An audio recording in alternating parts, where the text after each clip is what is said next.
అయోధ్యలో భక్తుల రద్దీ కొనసాగుతోంది. బాలరాముణ్ణి దర్శించుకునేందుకు భక్తులు పోటెత్తారు.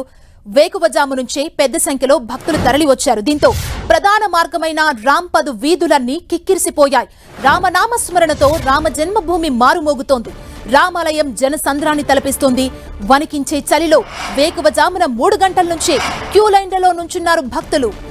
వరుసగా 3వ రోజు కూడా దేశం నలుమూలల నుంచి బాలరాముని దర్శనం కోసం అయోధ్యకు భక్తులు పోటెత్తారు.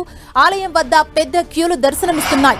భారీ సంఖ్యలో భక్తులు తరలి రావడంతో వారిని నియంత్రించేందుకు భద్రతా సిబ్బంది తీవ్రంగా శ్రమించాల్సి వస్తుంది. తొలి రోజు దాదాపు 5 లక్షల మంది భక్తులు బాలరాముని దర్శించుకున్నారు.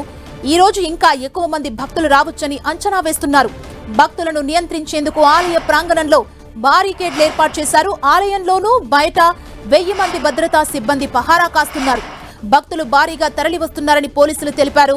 రద్దీ ఎక్కువగా ఉందని, వృద్ధులు, దివ్యాంగులు 2 వారాల తర్వాత దర్శనానికి రావాలని పోలీసులు విజ్ఞప్తి చేశారు. యూపీ శాంతి భద్రతల డీజీ, హోంశాఖ ముఖ్య కార్యదర్శి రామాలయంలో భక్తుల రద్దీని పరిశీలిస్తున్నారు.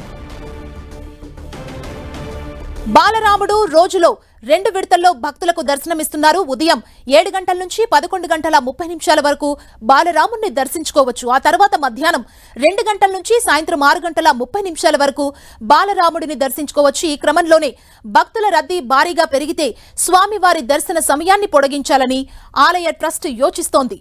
మరోవైపు అయోధ్య రామ మందిరంలో కొలువు తీరిన బాలరాముడి పేరు మారింది. ఇకపై బాలక్ రామ్ గా దర్శనమివ్వనున్నారు. మందిరంలో కొలువు తీరిన బాలరాముడు 5 ఏళ్ల పసిబాలుడిగా దర్శనమిస్తున్నారు. అందుకే బాలక్ రామ్ పేరును నిర్ణయించినట్లు ఆలయ పూజారి చెప్పారు. ఆలయాన్ని బాలక్ రామ్ మందిర్గా పిలుస్తామని తెలిపారు.